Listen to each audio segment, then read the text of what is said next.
Well, as you can imagine, we spent a good deal of time discussing the ongoing border negotiations.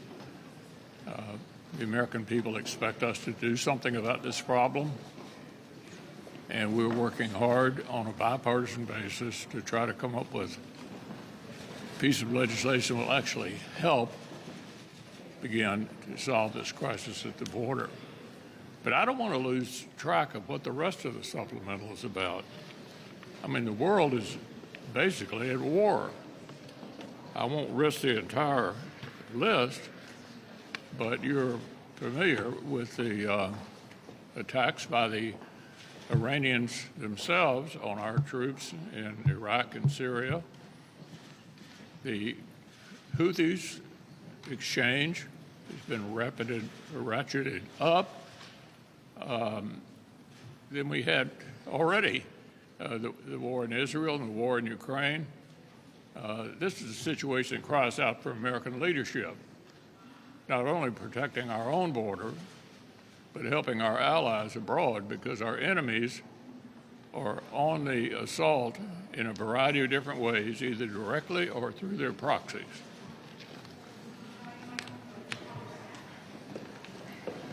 Well, there's a lot of new polling out there as recently as this week that shows that the number one issue now for the American people is our border.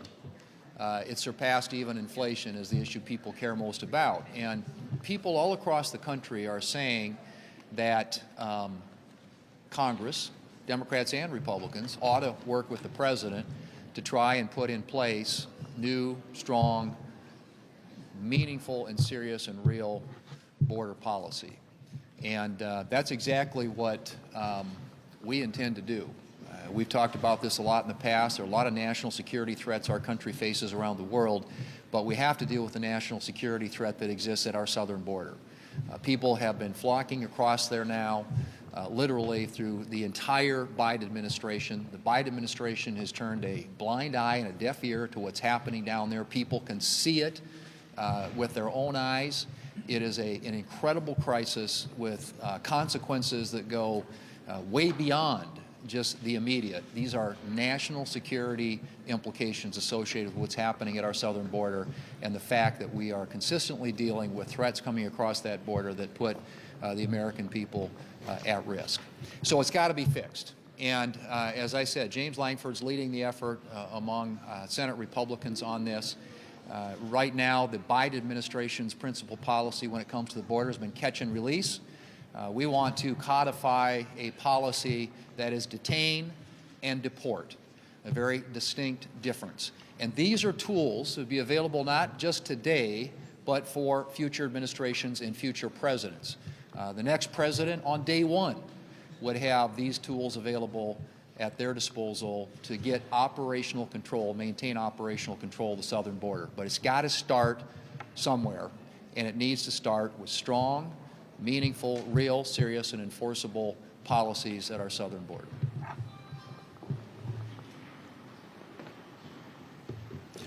Americans are asking themselves now, 3 years into Joe Biden's presidency, am I better off now than I was 3 years ago?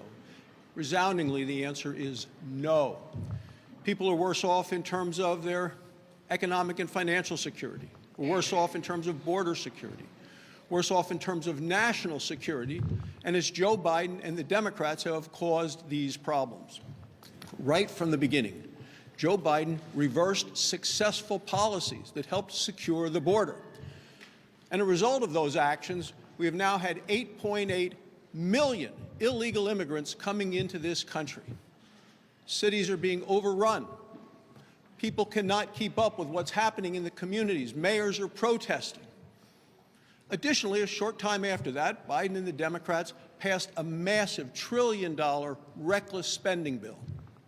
This triggered the worst inflation in 40 years, for which American people are still suffering the painful high prices every time they go to the grocery store. And then we all remember the deadly and disastrous withdrawal from Afghanistan. And as a result of that, Russia, China, Iran no longer fear us. The American people need a commander-in-chief who stands strong, not one who continues to back down. So for these reasons and so many others, the American people know they are worse off now than they were 3 years ago. Joe Biden and the Democrats have squandered the best economy in our lifetimes. They have surrendered our southern border to the cartels and the drug dealers and the terrorist suspects. And they have empowered our enemies to commit acts of ruthless violence. Under any criteria, Joe Biden and the Democrats have made our nation worse as a result of their leadership, and Republicans are committed to putting America back on track. Well, folks, imagine if one of your coworkers was skipping out and not even your boss noticed. Okay? So it should be obvious, right? You would notice that coworker gone. Unless maybe the absent employee is the head of a government agency. So, folks, the Secretary of Defense went AWOL for 4 days. 4 days. His boss, the President of the United States, Joe Biden, did not even notice. He was absent. Biden's GSA administrator spent most of the year overseeing the full office reentry from Missouri. The Transportation Secretary, Secretary Buttigieg, went offline during a nationwide supply chain crisis. These are just a few examples. Biden is setting this example for how Washington actually works from home. He was out of the Oval Office last year more than any other modern president. Out-of-office bounce-backs by the Biden administration officials won't repeal attacks from our enemies, folks. We got to get back to work. So I'm calling on the White House OMB to audit and post every agency head's schedule. Yes, agency heads, we want to know what you're doing and where you're working from. Taxpayers deserve to know who is showing up to work and who is not. Let's know where our taxpayer dollars are going. Are they working for us or are they on vacation? Good afternoon to everybody. I was very happy to see that children were sledding on the Capitol lawn, something I worked on several years ago. And so a lot of happy faces there on the Capitol lawn. I want to talk about appropriations briefly. I'm on the Appropriations Committee. Seriously frustrated. Here we are again, repeating theme. Last week, same thing. We're not doing these appropriations bills. We have an extension until March, so wouldn't you think that would be the time that Senator Schumer would put our bills up onto the Senate floor? It's not happening. 6 months ago, this Friday, we will have passed out of committee every single bill, and yet, except for the 3 we passed in, I believe, late October, early November, no action, crickets by the leadership here. We've also spent, in the last, Senator Schmidt gave me this talking point, in the last 13 months, we've only spent 8 hours on appropriations. This is a major responsibility for the Senate and the House and the President to get this right every year. We are now 6 months behind. And it's very, very difficult for the American public to understand why. And I lay it at the feet of our Senate leader. He will not bring these bills up to the floor. Just Monday, I spent time at West Virginia University with Senator Bozeman, who's the ranking member on agriculture. He's been doing roundtables over 20 different states on the Farm Bill. Here's another major piece of legislation that's coming before us that impacts food supply, nutrition, our ag community, many, many, many, many jobs all across this country. And yet, we're in another extension. So I want to thank Senator Bozeman for coming to talk about an important part of the American economy, something that I think sometimes gets taken for granted in certain parts of the country, and even in a small state like mine. It's a big economic driver. Agriculture employs a lot of people, feeds a lot of people, and we learned a lot about the research and development that's been going on at our educational institutions. So I want to thank Senator Bozeman for that, and I look forward to having a better fate of the Farm Bill than what the leader, Senator Schumer, has moved forward on not addressing our appropriations bills. The American people know that if you head to the airport, you want to jump on a flight here in the United States, you bring a valid form of ID. I always use my Montana driver's license. I imagine some of you, maybe it's even happened to yourself, you show up at the airport, you run a little late, might have forgotten an ID back home. You don't try to enter through TSA to get to the terminal because you know you'll be turned back without a valid form of ID. This is an actual sign that's popped up at the Delta terminal at the Miami airport. Instructions for illegals to use their CBP One app, that's the Customs Border Patrol app, at TSA checkpoints as a valid form of ID to board a plane in the United States. For those who don't know, the CBP One app provides appointments for migrants who are claiming asylum at the border. Migrants, particularly those wanted for crimes, can fill in any basic information they want in the app and be let into the country.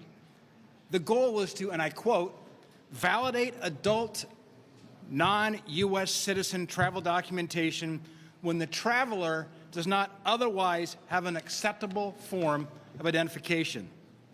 However, it also notes that photos are optional. It says that multiple times.